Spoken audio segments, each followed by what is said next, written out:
This evening, we are honored to be joined by a distinguished group of New York City cultural leaders whose institutions are all members of the Cultural Institutions Group. Their bios are in your programs, but I will just mention them by name.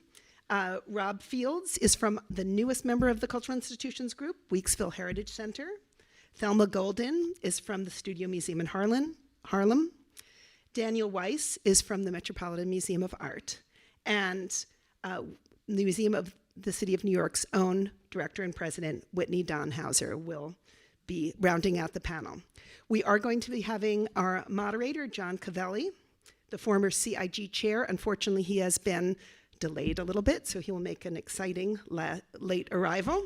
But we're going to get started with our four stars here, our four directors. Please join me in welcoming them to the stage.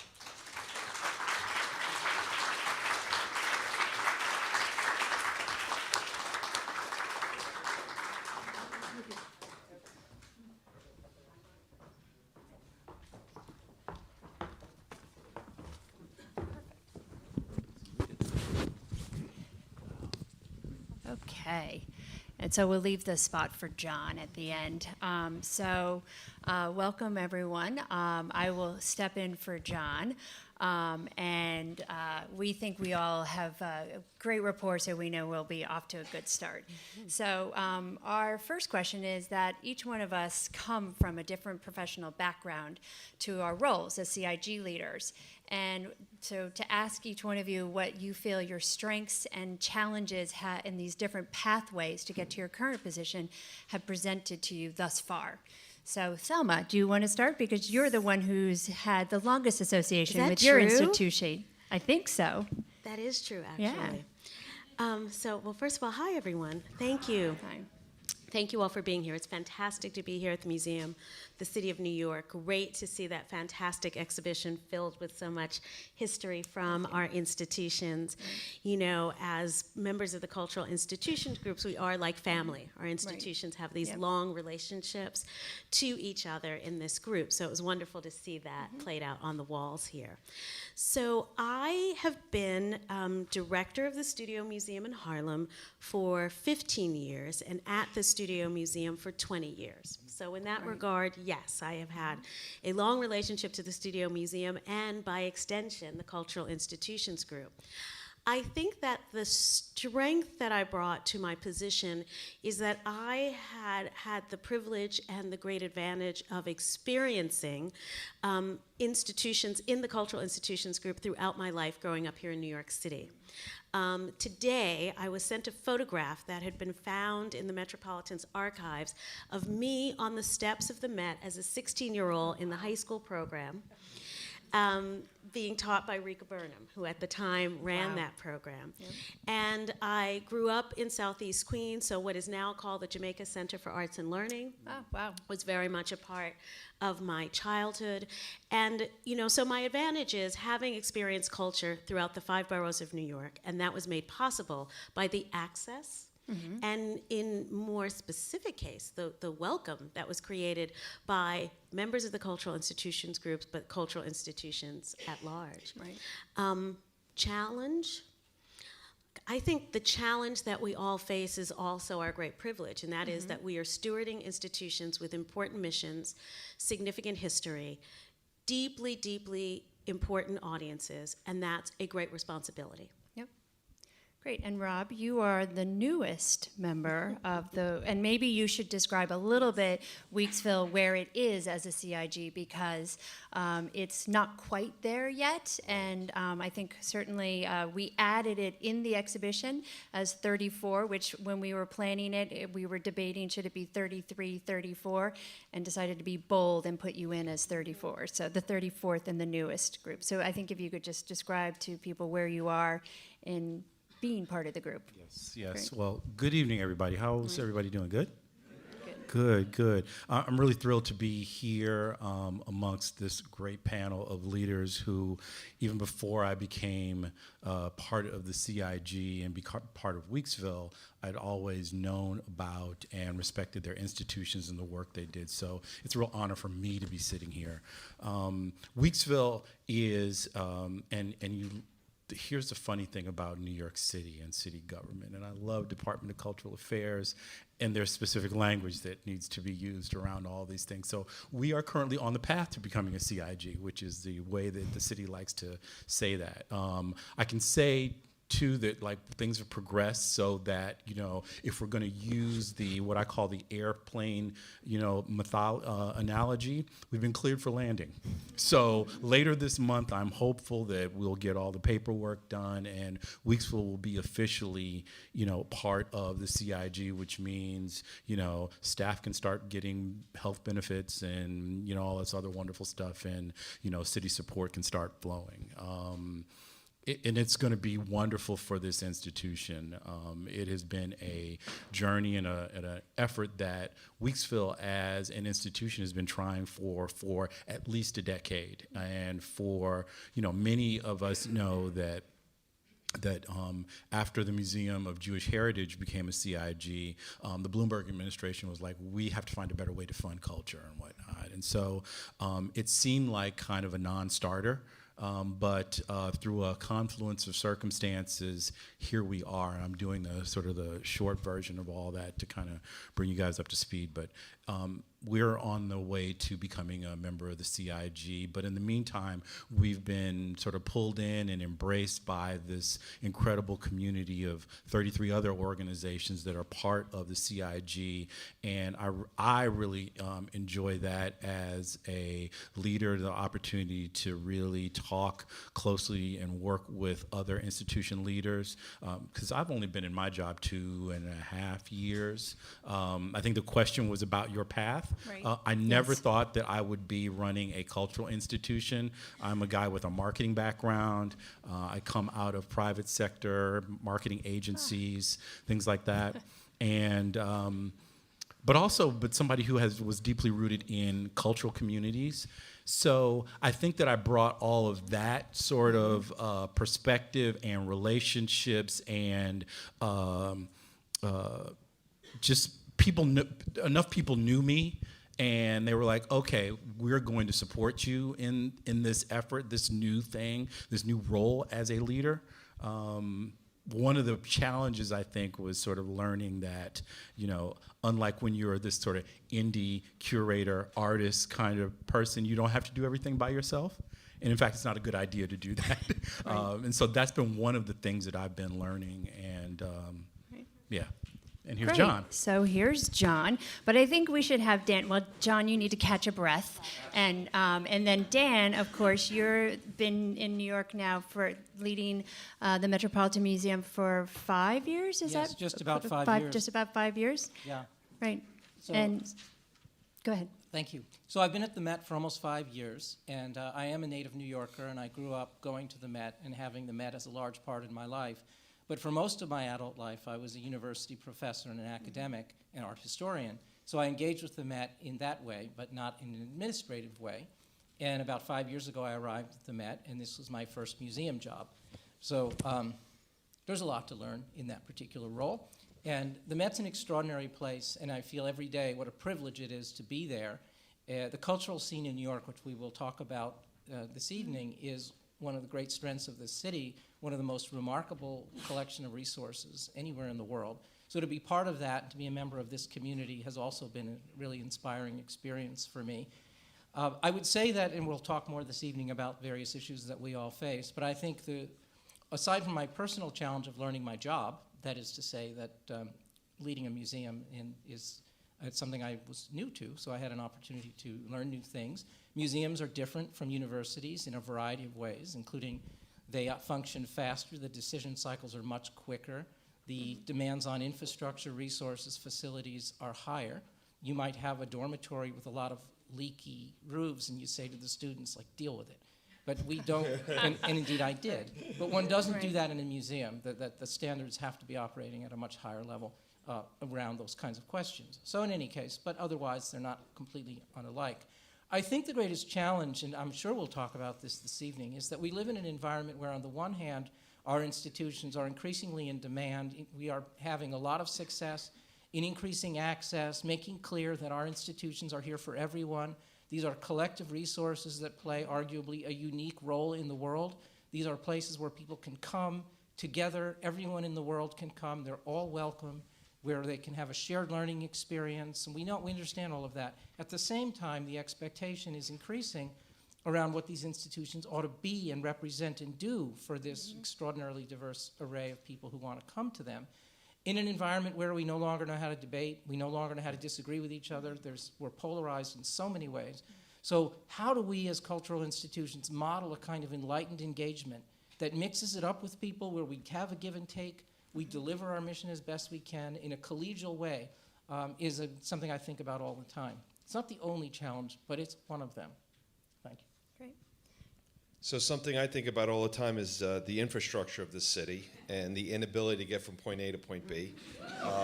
But that's another. Is that what we're talking about on this panel? Is that going to be an issue? For, You know. So Yes. my name No is longer. no longer Yeah, exactly. right. My name is John Calvelli, and I'm actually moderating. And just a note for anybody that's going to moderate. Usually, you try to show up before the panel starts. So just as a note, Right. my background, I have been the Executive Vice President for Public Affairs for the Wildlife Conservation Society, one of the cultural institutions.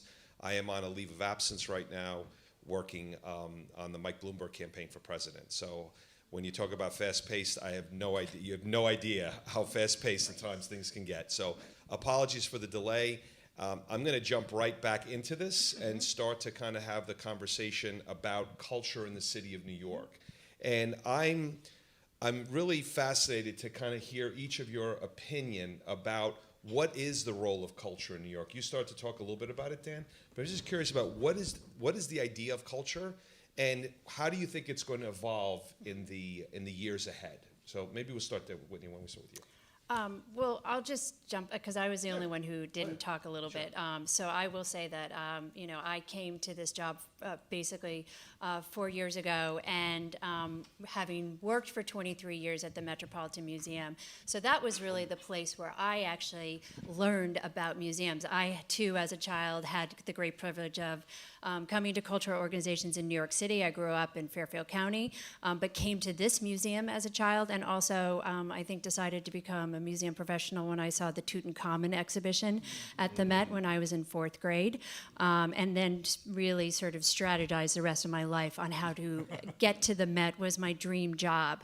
One of the things, though, I became fascinated with was really about, and one of the things I loved working at the Met was also how decisions were made when management moved things forward, the challenges of running a big organization. And then at that juncture, I became curious about cultural organizations that were smaller, and then seeing how it was different from a smaller perspective. So it's been fun to take the incredible professionalism and the standards that I learned at the Metropolitan Museum and the incredible resources of people inside that building, and then come to a smaller place and see how nimble and fast and how we can change.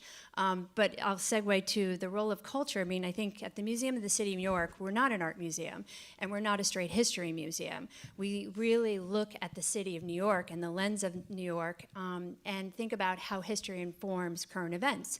So very much for us, culture is important to the fabric of the city and the vibrancy of it. And we try to take many different viewpoints of looking at New York through all different creative angles, and then thinking about how it relates to everyone's everyday life. So, here, great. Go for it. Yep. Culture. What role does culture play in New York City? So, Weeksville is an historic house museum. And thanks to a wonderful partnership with the city, we were able to build this, amazing 20,000 square foot visitor and cultural center where we can be a presenting organization as well. But I think the larger thing that resonates the most with me is that, particularly given the polarization of the times, the sort of tension that everyone feels about the uncertainty that's in the world, I think the role of culture and cultural spaces is to be a place for convening. I think that it is particularly important when you are dealing as we are. We're situated in a lower income community. We're situated in a Black community. And the ability to bring not only world-class artists to central Brooklyn. You know, Weeksville is literally right across the street from New York City public housing. And the idea that we can bring world-class artists is absolutely important, because the idea that, you know, why should residents of central Brooklyn have to trek all the way to, say, downtown Brooklyn or to Chelsea to see visual artists? We have an incredible exhibit. We've had some incredible exhibits going right now. Now we are, that's an important piece, bringing artists, writers, you know, performing artists, convening around issues. It's also the ability to give people a space where they feel welcome, where they can kind of let their guard down a bit, where they know that their history and their story is respected and centered. So we center Black history, Black culture, Black creativity, and I think particularly for African Americans, I think that's particularly important in this moment, the role that we play. You know, and at the same time, we are trying to fill in a larger piece of what is New York City history for everyone, and American history. And so it's this confluence of presenting but providing space for folks to just come and be and feel welcome. And I think that's a huge role that all of us as cultural institutions can play, because the world is getting more fractured, and it's getting more stressful and polarized, and we're getting further and further apart. And so I think cultural institutions have a role to play in bringing people together to deal with both the serious stuff, but just celebrate, you know, and in a place that's kind of a neutral ground. So. I think the role of culture in a city like New York, a city as unique as New York is really as a reflection of the city itself. That culture is the way in which we engage with each other. It's the space in which we find a sense of recognition of ourselves, our culture, our history, but also the way in which we begin to understand those of others. You know, culture provides this common language where we can celebrate within both our similarities but our differences, but in ways that allow us, yes, the space in a sort of complex time to question, but also to experience in the purest way joy and wonder and awe, and to do that in community. But I also think about the role of culture as it relates to artists. You know, I am a curator by training. My entire career until becoming director of the museum was as a contemporary art curator. And the Studio Museum was founded in 1969 with the express mission to present and preserve the work of Black artists. So thinking from an artist-centered lens, I also think about the role of culture and the role of cultural institutions as being the spaces that sort of give the sense of context to those among us who live with the genius of creativity as their work, and that's at the center of their lives, and that's artists. Well said. Well, I can echo some of the comments that were made earlier. I think ultimately, if one thinks about what culture is, it really is what defines us as human beings. This desire to understand our history, our identity, our creative capacity, what it is about the individual spirit that is translated into meaningful communication experience for others. And so at the center of what defines our human purpose is to appreciate and understand that. And therefore, culture within New York City or in any city or in any place is at the center of why we live. So I think in New York, to be a bit more pragmatic about that, New York has made a very significant and self-conscious investment in creating opportunities for culture to thrive. Not every great city does that. New York does that perhaps at the most ambitious and highest level of any major city in the world in terms of what it does. And as a result of that, the CIGs are one piece of that because they represent a certain slice of what that cultural world offers across New York in the 34 institutions that we represent. But beyond us, there are many, many more. And I think ultimately that idea of being deliberate in thinking about how do we create opportunities for culture to thrive in an environment where without some stewardship and thoughtful investment of resources, it might not. Because it isn't inevitable that it would, even though the human creative impulse is inevitable, there is a very happy alliance in New York that makes it possible for it to thrive at such a high level. And imagine for just one moment, as a thought experiment, imagine there is no culture in this city. The city would die instantly. So let me, first I'll have to then share my own story of culture in the city. I was born in the Bronx. It's a borough just north of here, if any of you.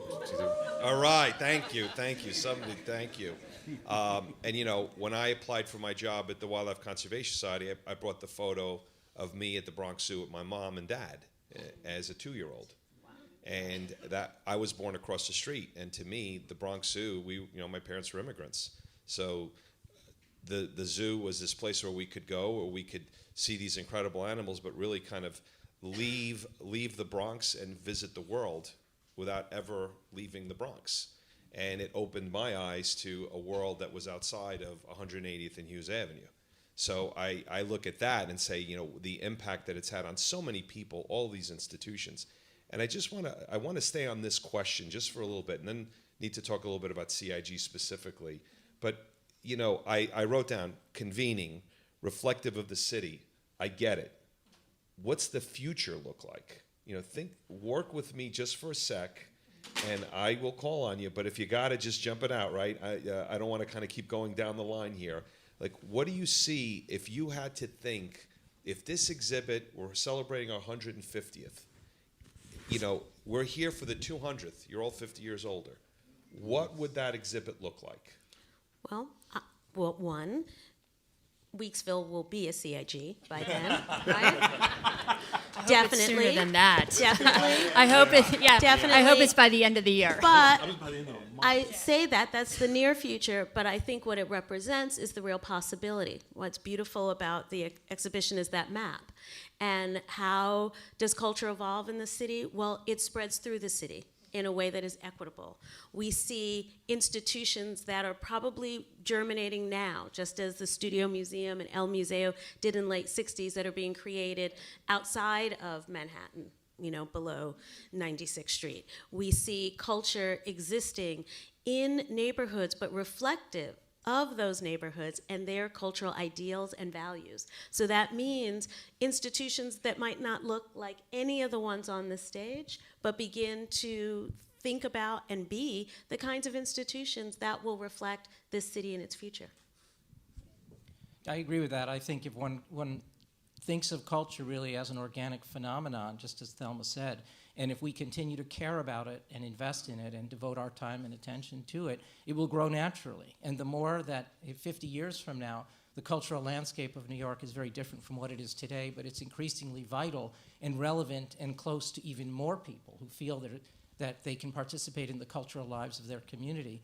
We will have achieved something very important, and there too, without speaking necessarily in hyperbolic terms, if we think about what culture means in a world that is otherwise in so many ways conflicted, it's only a source for good. It's only a source for shared learning, enlightenment, in all of the things that will help us to work through this difficult time. So one of our best hopes for a better future is an investment in a stronger and more healthy cultural life today. Yeah, I think we're going to see definitely more organizations, and I hope more organizations are able to join the CIGs. And I believe that in all the boroughs too, that you will see smaller organizations have greater life and relevancy. It's interesting, to think about that future. We have a whole lab here on the future of the city, and we think about the challenges in our overview we have an exhibition called New York at its core. And we see our own public respond differently to material here. And I know that certainly even in the short time I've been director, that we think more about creating opportunities for people to have voices, and actually what does a curatorial voice mean? How do we appropriately allow the community to feel empowered and to have a role as we plan part of our exhibitions? We certainly did that with our Urban Indian exhibition, where we engaged with a lot of community leaders before, and they played such a strong role, and we sort of opted for the curatorial voice to be dialed down in that case. And I think that's creating an experience for certain populations here can come and see themselves, but also feel like they had a part in the creation of the experiences, and knowing that those communities want to come here and celebrate themselves and be able to have an experience at a museum where that I don't think was as meaningful or as important 10, 15 years ago. Museum directors weren't talking about creating experiences for a wide range of people. And I think this is an exciting moment as we move forward. I think that one of the things I would like to see in the future is that you'd become a CIG fully? That would be Yeah, your well, short term. That's kind of like the underlying thing here, right? I think the bigger thing, though, in all seriousness, is thinking about ways that we can break down these barriers between the institutions and the communities in which we are in.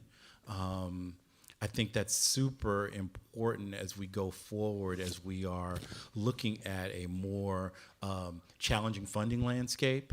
I think that it is something we have to think about in terms of long-term sustainability. Like, are we being supported by the folks who live, within a mile or two of the museum, and do they know about us? I mean, this is one of the things I'm dealing with is, trying to make sure that though we are a Black institution, Black people in the neighborhood aren't like, what happens in that building?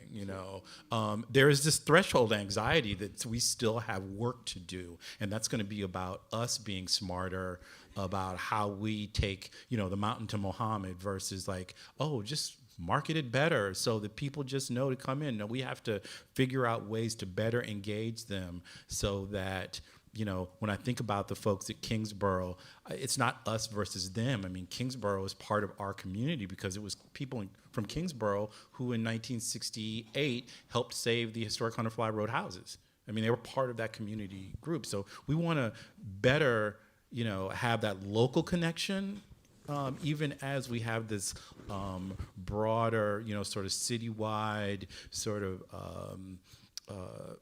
visibility right now, and we know that folks from all over the country have been giving money and whatnot, and that's great.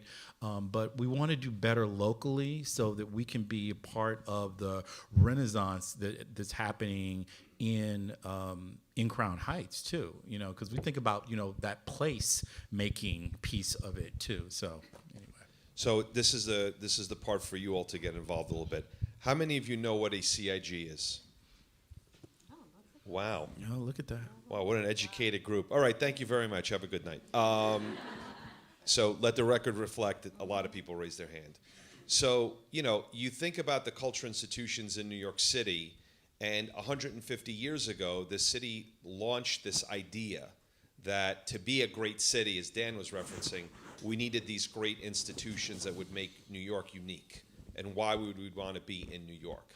And what was interesting is by the end of the 19th century, we had about 9 institutions, one of them being the New York Zoological Society, the American Museum of Natural History. We're kind of the old-timers on this side of the room. And then little by little, you saw this expansion. And then in the late 60s, early 70s, you had this next expansion. And then in 1996, there was one organization that was included into the CIGs. And then after that, literally we went 24 years till we got to Weeksville, right? So the idea is, what is a CIG? And you all raised your hand, right? So clearly you all know that these are institutions that are on city land and in city buildings. I mean, this is yours. This is your building. As a city taxpayer, you should feel at home here, the way you should feel at home at Studio Museum of Harlem, or the Met, or the Zoo, or the Garden, or what have you. Those 34 institutions that you'll all go and see this great exhibit in a bit. But the fact is that we're at this point where it took us 24 years to move to bring an organization like Weeksville in. It shouldn't have been that long. So I kind of framed that a little bit so that we can kind of jump a little bit into this role and responsibility of the city, right? So does the city have a responsibility to actually play this role, or should they not? Is this something that is a responsibility of city government, or is it not? And if it's a responsibility of city government, what should they be responsible for? What level of support should they be getting? And I would imagine there's going to be different answers for different people at the table here. But I'd like to have that conversation because I think that, we have the own small, medium, and large. And candidly, I want to commend Whitney for putting this panel together, because you have every segment of the CIG community represented. You have small, medium, and large. You know, you have the big groups, you have the small groups. So let me start with the newest member. Rob, why don't you tackle I knew that, he 'cause was going to do that. I knew you were going to do that. Of course I was going to do that. I hope to have a few more minutes to think about that. Like I said, Whitney, what do you know? You know, I think that there is a lot of wonderful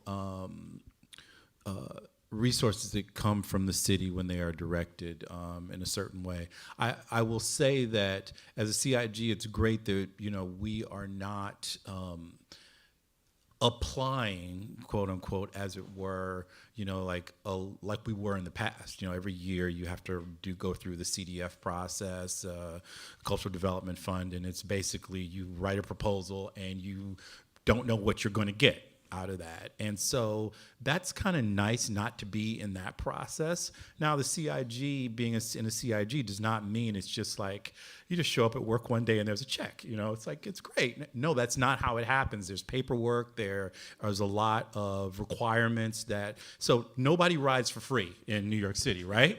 Oh. So I think that that's a great start.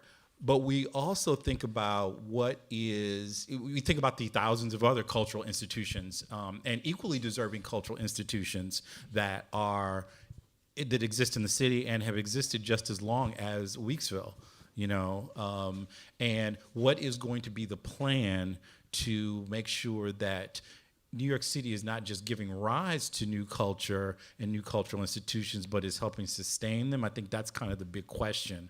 There have been a lot of strides made through, you know, the recent efforts of the city to figure out ways to fund more equitably, and there's been a lot of effort. So I'm not going to say that there's not been, but you know, the question with New York City is always, you know, if you're trying to build a cultural institution, where are you going to be? Because rent is crazy. And then how are you going to be able to equitably pay the people you're trying to hire so you can continue to build an institution? Remember that thing I said about one person not doing it all? Well, you need to be able to hire people, you know, and you need to be able to pay them. And so how do we make that easier for organizations sort of on the smaller budget range to be able to do that kind of work to get to a point when they can be more sustainable, where they can attract bigger, you know, philanthropic partners and donors and build a donor base and develop the track records. And, you know, there's a way you can exist as kind of DIY, and I did that for a long time. But institutions are what last. And, you know, I know that, you know, speaking for Weeksville, thinking about, you know, Restoration Arts in Brooklyn or, you know, any other small Black or brown organization, it really is about creating that institution that can outlast so that it can outlast the individuals so that it can be here for the long haul. And I think that's what is going to make you know, New York City such a great place, if we can find a way to continually refine and improve that system for sustaining institutions. I'll just jump in since I think the Museum of the City of New York is sort of safely in the middle on things. And in fact, we were founded in 1923. And I think people are often think of us on this site. We moved here in 1932. This actually location was built for us to be our home. And oftentimes people ask, was it someone else's home? No, our first home was Gracie Mansion, and then we moved here. But I think what's interesting when you think about city support is that we were an organization that really in the 20th century had sort of fallen very behind in capital improvements. We were, you know, lots of people remember us as a museum of dollhouses and toys.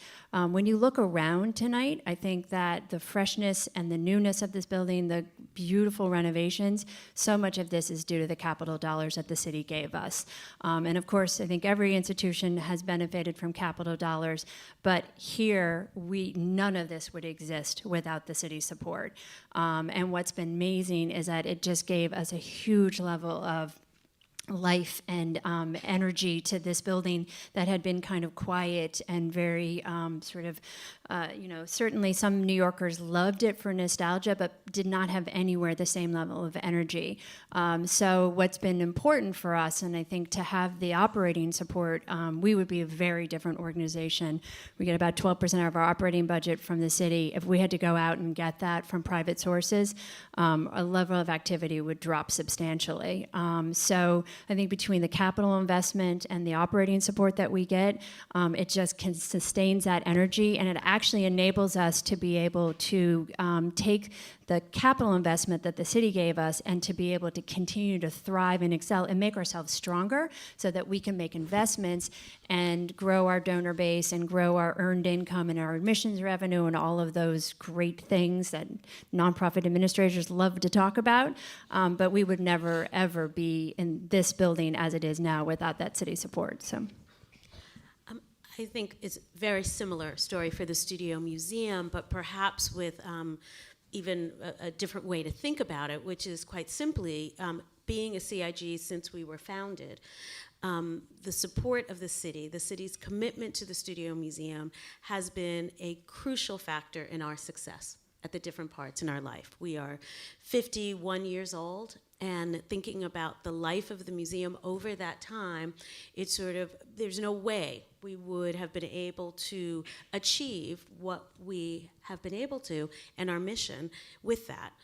In this moment, perhaps it is brought into great, profound relief because of the fact that we are closed at this moment because we are building a new building. Mm-hmm.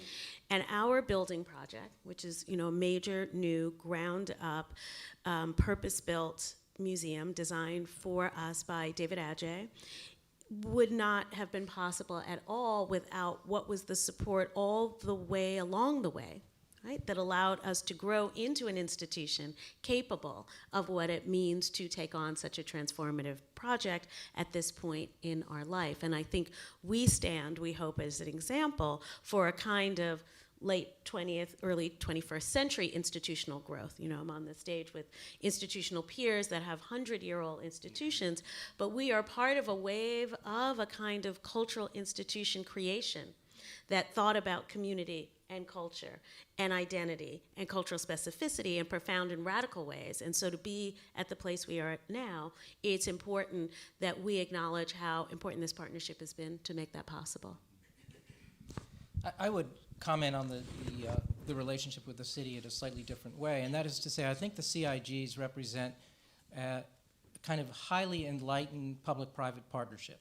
And that is because what the city has envisioned from the outset, including with the Metropolitan when we were founded in 1870, is to provide support for the institution in ways that leverages the support of others and that inspires others to believe this is an institution with a going concern. And that is what all of us get from this partnership. At the same time, too much support from the city would not be that helpful. That is to say, I'm not opposed to getting more money from the city. That would be great.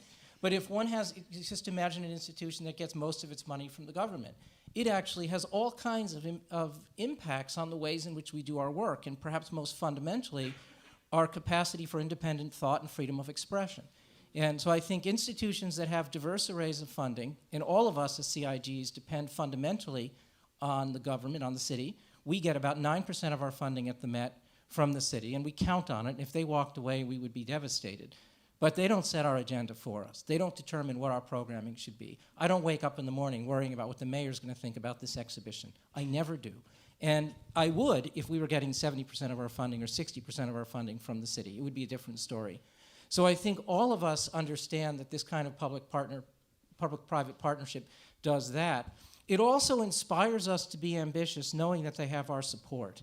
And at the same time, it also invites us to engage in a kind of advocacy role with the city. When we want something from the city beyond what we might normally receive, like capital money, we have to make the case. And it makes us sharper and more focused and more effective in advocating for that, as opposed to just assuming we're going to get our funding and we'll just find a way to spend it and carry on. That never happens. So I think ultimately it's a very enlightened public-private partnership because it makes us better and it leverages the support of all kinds of other people in the community who might not otherwise be willing to invest in us. And I think it's been a great success as a result. So I'm glad you used the term public-private partnership. So I want to throw that back at you all and ask the question, so what's our responsibility back to the city?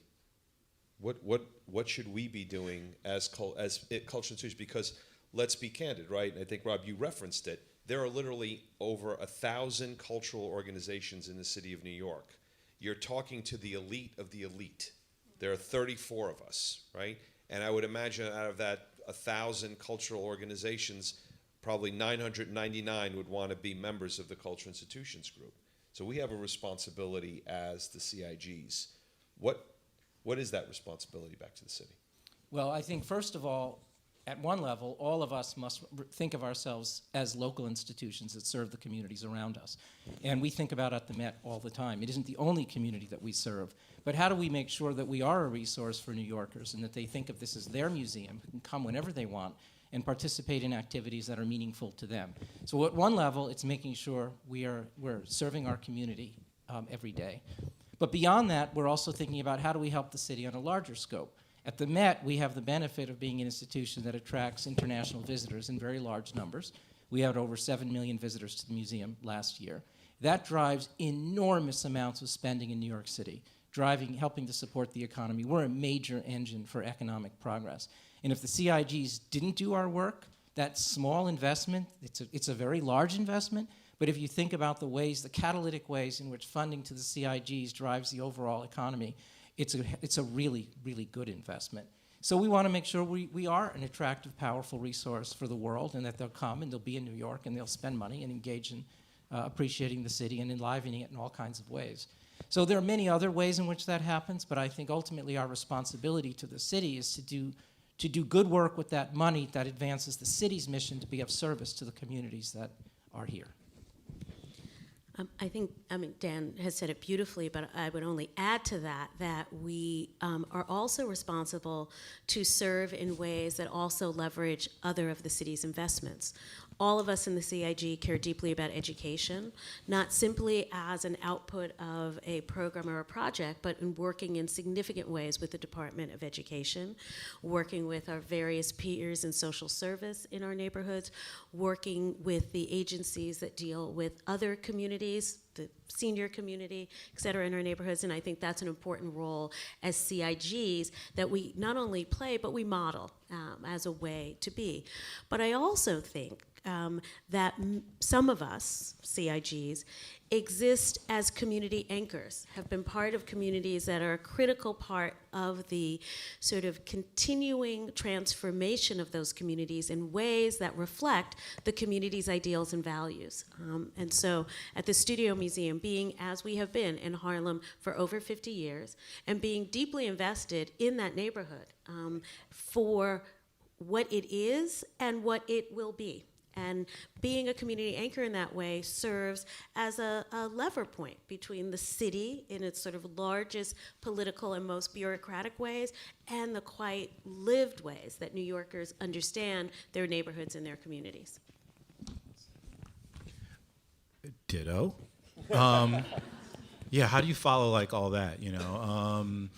But I have been thinking very recently about this community anchor idea and the role that we play, and it keeps us from navel gazing, I think, and it keeps me from just thinking about everything going on at Weeksville, but like what else is happening in our neighborhood? What other role can we play? I mean, you know, there is the benefit of crawl, walk, run approach to things. So we're not jumping out there and saying that we're an anchor institution here in Crown Heights yet, but I do want us to start, and I've talked to the board about this, about starting to think about what role do we play beyond the cultural function, what role do we play beyond the convening function, and how are we part of this idea of community development? You know, how do we play in that space, and what is our role? And we haven't quite figured that out yet, but I do think that to the extent that we can have an outward focus beyond just, you know, making our, you know, quarterly and yearly numbers and, you know, doing the work and fulfilling the mission. Beyond there is a greater mission and responsibility to be a good community citizen, as it were. And what are the ways that Weeksville can do that job better? And that's the question that I kind of think about. Yeah, I think that for us as the Museum of the City of New York, we do think about ourselves related to being in East Harlem and how we relate to the East Harlem community, since we have been here since 1932. And then I think also as we prepare for our centennial, we think about basically if you're of the City of New York, that's 5 boroughs, and making sure that we are not just a Manhattan-based organization. And as we start to plan, how can we work with communities, programs and museums in all 5 boroughs and actually reflect that, that holistic view of New York and tell different stories about New York. We do it a lot here with inside this building, where we make sure that all 5 boroughs are represented, but we'd also like to think about how we can actively get out into the boroughs and be able to take our educational mission. I would just add, I think, on the public partnership question, that I think also, and you touched a little bit on this, is that we're held to high standards, and that's a good thing. I think when there is that public-private partnership, there's a sense that you are held to a very strong sense of integrity and the highest values, and that the city sort of, because of our association with the city, that's expected, and I think that that requires us to honor that, and I think that's really, really important. I mean, of course, other organizations do it as well, but I think that it just, there's an accountability there that sort of can't be diminished. Right. So there are people that have these cards, right? So if you want to ask a question, please fill out the card, and then those will be collected and we'll be able to get to them shortly. So just by all means, if you have a question, by all means, just write it down. So I'm always fascinated by the idea that we are these anchors and yet we need to fly. We need to be rooted and yet we need to be creative. It's like this yin and yang that we fight all the time. And I think one of those issues that we face right now is, if we're really looking at ourselves, do we really reflect the city of New York? And I'd arguably say no, right? We are not reflecting the great diversity of the city as much as we could, and we need to kind of grapple with that. So I'm just curious, as we think about diversity, equity, and inclusion, how are you all dealing with that? And it's very interesting. I can look at it from one perspective. We have a lot of diversity at the Wildlife Conservation, right? There's many species, but that's not the diversity that we're talking about. I try to get away with it that way, but that's not the way we need to think about it. But even diversity within the Studio Museum of Harlem. It's an African-American institution, yet within the city of New York. How are you thinking about it? From the perspective of Whitney or from Dan, these older institutions that have been here quite some time, how are you all thinking about it? Just fascinated by that as we try to grapple with being these rooted institutions with a long history and yet looking to the future and trying to represent even New York today. Anybody want to take it on first? I'm not looking at you, Rob. I'm happy to start. I think that it's obviously a high goal for many of us, for all of us. That's how do our institutions reflect in a fundamental and real way the world around us. For us at the Met, and I think probably true for all cultural institutions, that means, does our staff have the kind of experiences, backgrounds, perspectives, identities that reflect the world around us? And does our program, do our collections, do the ways in which we engage the public, do our audiences, ideally there's a kind of seamless connectivity in everything we do to the world around us, and there's no question we fall short. The Metropolitan is, on the one hand, probably the second most international institution, maybe in the United States. We have like 100 languages spoken by our staff in the museum, but it isn't distributed in ways that really reflects the core identity of the institution. The curatorial ranks are not as diverse as we like them to be. So there are many ways in which we aspire to do that. I have spent 20 years as an educational leader doing the same kind of work. And what I've learned from that experience is there's no perfect way to do this. You got to start somewhere, and you've got to start to create a community that increasingly reflects that diversity. And as you do it, then the work gets much harder. Because as you create that community and you model a kind of inclusiveness, then all those people whose perspectives you want to hear are going to show up with different ideas. And it doesn't work when you say, we want to have a really diverse community, and this is how we do things here. So welcome to the Met, and you'll just enjoy the ride. That is not how it works, and we want to create a kind of noisy community that has new ideas. And then how do we learn to make change in that context? So I think the work is just beginning at the Met. We have a diversity plan, a diversity, equity, inclusion, and access plan, a comprehensive approach to this that I have to say, I'll bring it back to the CIGs and then I'll stop, that this was a high priority of the mayor's office. And they said, everybody who gets money from the city, all of you CIGs, you need to have a plan and we need to look at it and we need to feel like you're making those investments and increasingly serving the needs of the city on this front. We had already begun that kind of planning at the Met, but I have to say that got our attention and it made us better and sharper to make sure we were producing a plan that was going to have external scrutiny that we were proud of and that would hold up to leading change for the institution. So I think it is a very high priority at the Met. Conversations come up every single day about how we're advancing those goals, and that absolutely was not the case 5 years ago. And a lot of that has to do, I think, with the partnerships in the CIG. And just to explain a little bit, the CIGs are part of literally the vanguard of moving forward on diversity, equity, and inclusion plans within the cultural community in New York. It was all part of Create NYC. How many of you participated in some way with Create NYC? Okay, so bottom line is not that many, but it was a very important process that really got people thinking about these questions. And then what ended up happening was one of the first things that they did was ask all of the CIGs to put in place a diversity, equity, and inclusion plan that just happened a couple of months ago. These questions of diversity, equity, and inclusion and access are at the heart of the Studio Museum's founding, right? We were created in response to the lack of diversity and inclusion, and to begin to model what equity in the cultural sector could look like in an institution, in program, in a board, and in leadership. And that continues to be our work, and we are proud to work in partnership with so many institutions who now are engaged in this conversation and can understand partnership and where we bring what we can bring to that conversation that has value. I think as an internal to the Studio Museum issue, it is one that is a conversation about the nuance, as you say, of understanding diversity, equity, and inclusion from a culturally specific lens. And so we feel ourselves now at the vanguard of that work, because so much of this has been really about how we achieve equity, and we still have a long way to go in our cultural world, right? We can talk about that as it relates to program, as it relates to staff, as it relates to boards, but then in our institutions, we are also sort of future thinking around what it means as a museum of artists of African descent, right? Committed to the 21st century global Black presence.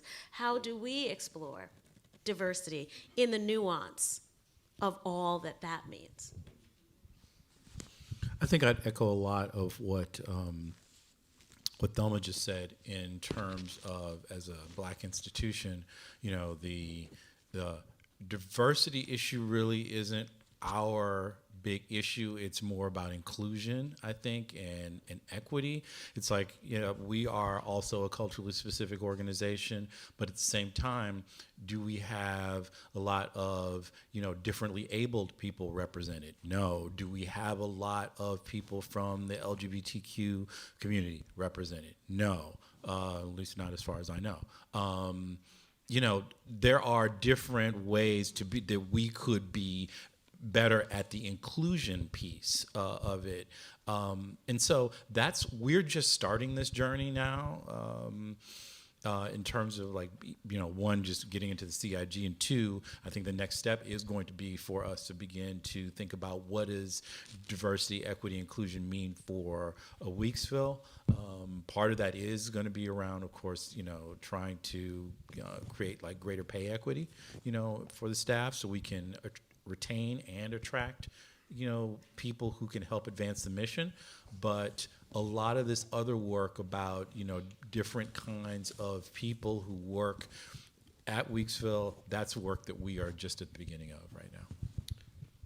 So I would say certainly for the Museum of the City of New York, we're a little bit more like the Metropolitan Museum, and that's where you know, the great thing about the city and putting together our culture plan and what we call here our idea, because we've rearranged the letters, and we think to say it's our idea committees here gives it a positive and kind of excitement to it.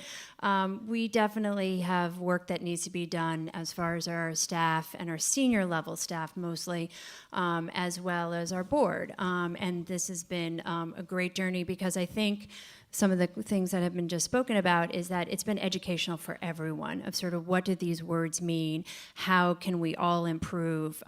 Things like pay equity I don't think were really discussed here in the beyond just most recently, and I think that that's something, the accessibility, that, you know, the idea of diversity is getting people in here who are diverse in many, many different ways, not simply just the color of their skin, but economic diversity, physical disabilities, all kinds of nuances related to that, and I think that that has made us stronger and better in our programming, and as we sort of kick the tires on this and keep having discussion, we are going to be more relevant for New Yorkers. And I think that's one of the exciting things about it, is that it actually, and certainly the for-profit world has seen this, is that ultimately I think what actually gets put on our walls is better and more meaningful for a wider group of people. And that actually just feels right and feels like we're hitting the mark when that happens. So if there are questions, if whoever has the cards, if they could bring them up to me, we're kind of amazingly running out of time. So I wanted to, I'm old enough to remember a time, thank you.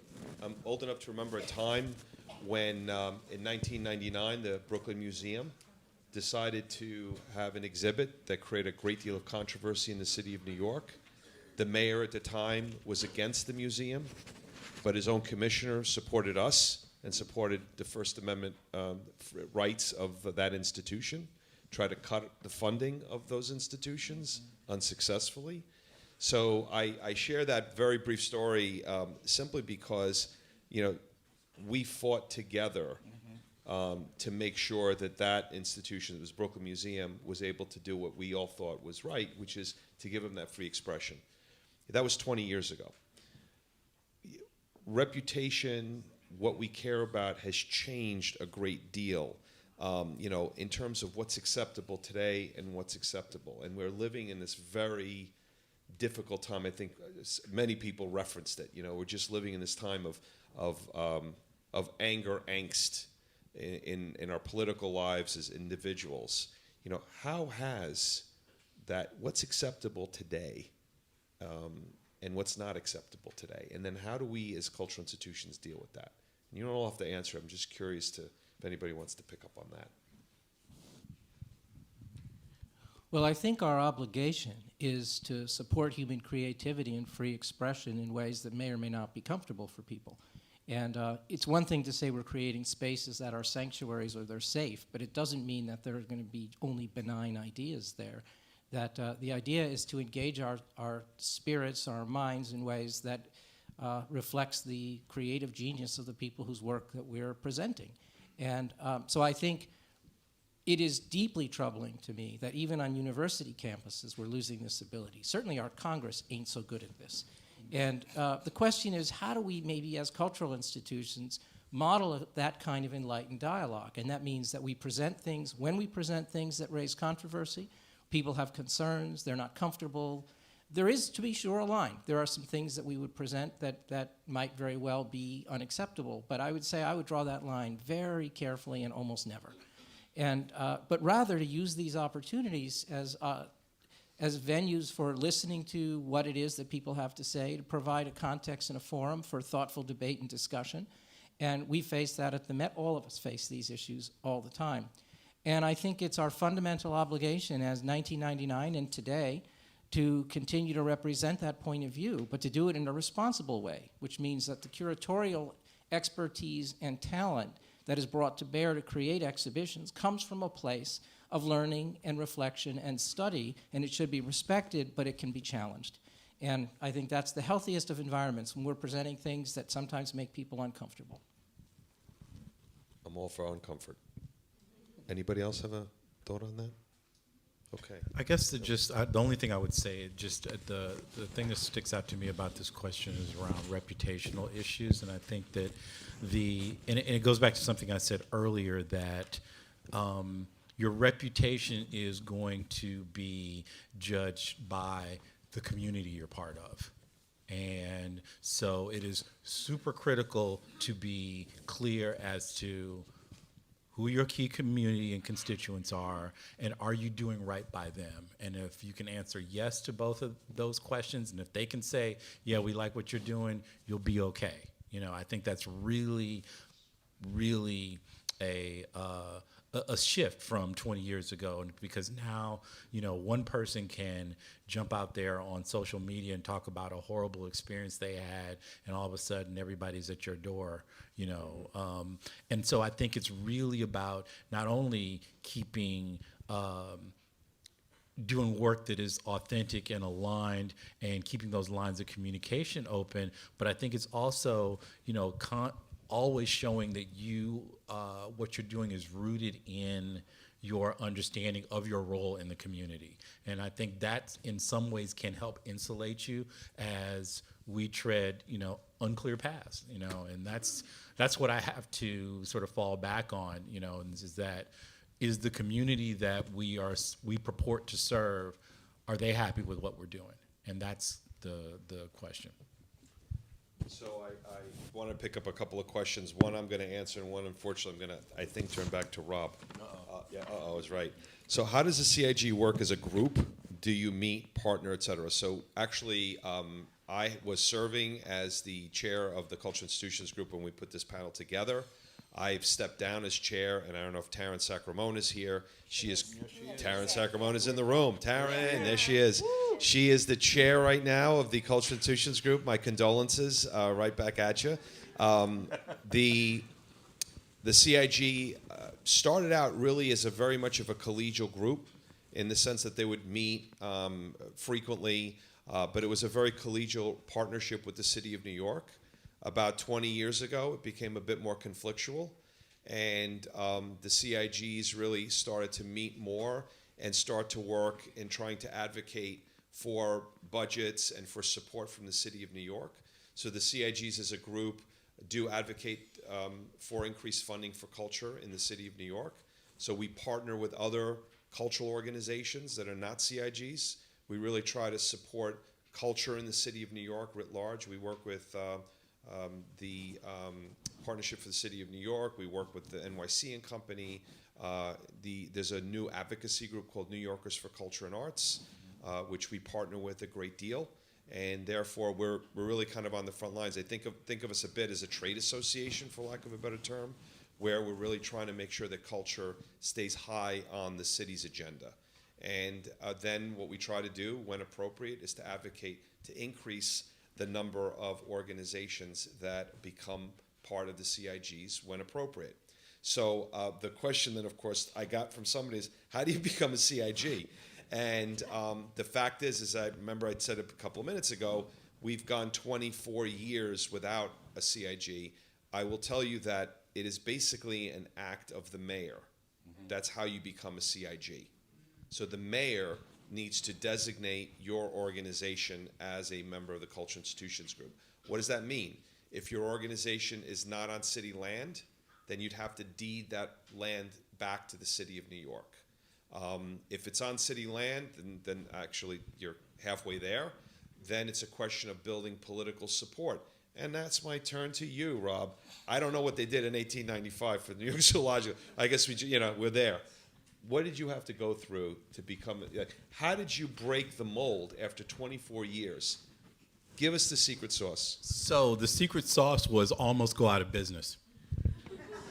Okay. No, seriously. I'm going to advocate that's not what you do if you're. Yeah. So this was our situation. Was that, as many people know, last spring we hit a financial crisis, and there was no line of credit, there was no extra cash anywhere, and we thought that, okay, we need to launch a crowdfunding campaign to just get us to the end of the fiscal year and just give us time to regroup, and we did that. And it was so successful that in 8 days, we raised $250,000, and we raised that from 4,200 donors from 7 countries. Wow. Prior to the launch of that, I just some sense, maybe this was marketing, PR, or something like that. You probably don't want people to just read about this crowdfunding campaign in the paper one day.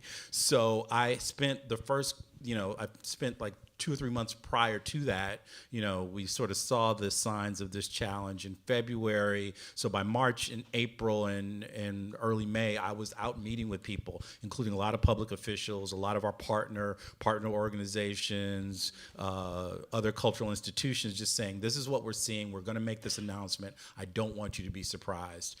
And as I'm going through this sort of tour, like, hey, can you help tour? One of the places I went to was to the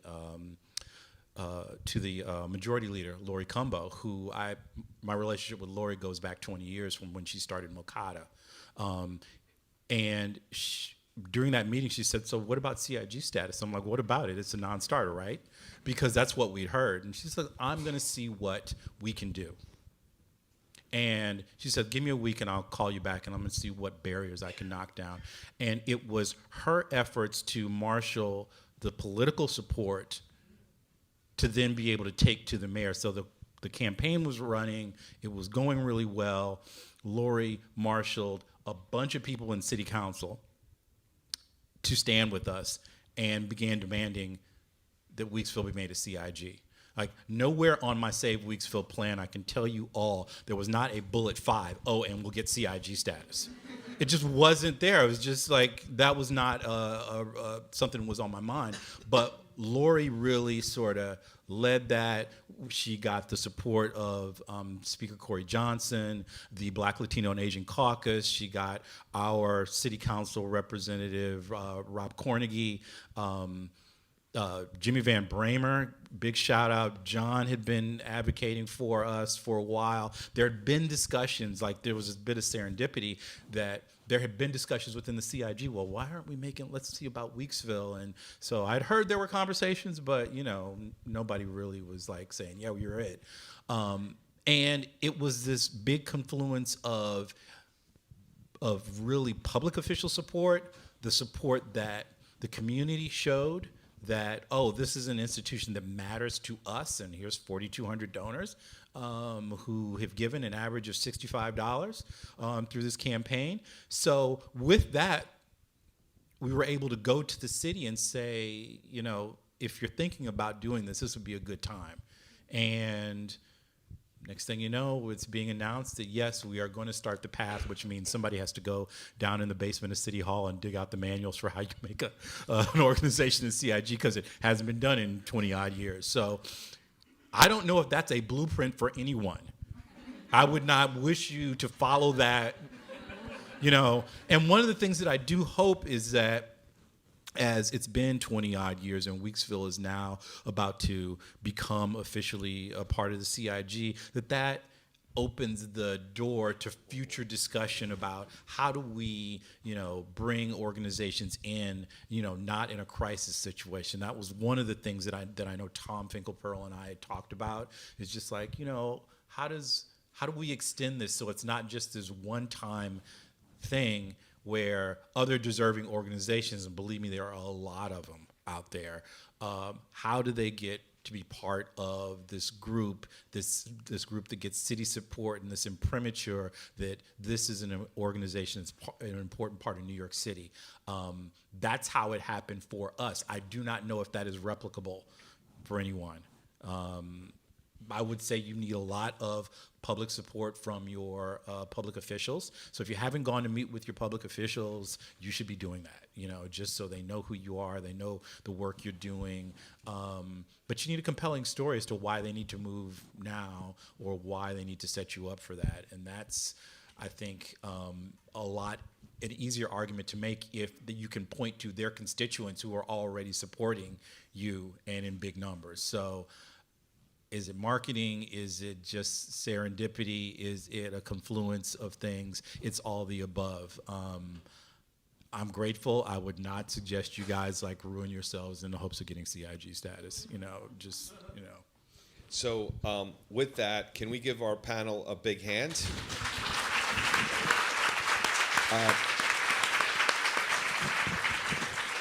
if they were thanked before, they need to be thanked again. Without the support of the Cultural Institutions Group and candidly Con Edison, we would not be here. So let's give a big shout out to Con Edison. Thank you very much. And I just wanted to, I took a couple of notes as we were talking, and I wanted to just kind of leave you with these ideas before you go into the exhibit and we spend a few moments together afterwards. This idea that cultural institutions and the CIG specifically are community anchors, that they have to think about having higher standards than others, that people need to feel that it's their museum, that we are serving the community, that we're an economic engine, that we're models for other organizations and models across the country and across the world, that we are educational institutions. And the one that I boxed, and I think it was Whitney that said it, that we remain relevant. And I think that is the biggest challenge that we face every day, to remain relevant. And I would say that what you have here is literally the beginning and the end, the first, almost the firsts, and the latest. As much as he's being very bashful, Rob did an incredible job of marshaling those resources together to make Weeksville number 34, but also gave us a blueprint on what we need to do to remain relevant and to represent the city of New York. So I want to thank all of you for being here. I want to thank you for supporting culture in the city of New York, and I look forward to seeing you here when we celebrate our 175th and our 200th anniversary. Thank you very much. That would be great. So I just want to jump in and say that you are all welcome to continue this conversation upstairs. We do have wine on the first floor, and of course the exhibition is open on the third, where you cannot take your glass of wine, but all of us will be available to answer questions if you've heard the things you'd like to discuss. So thank you.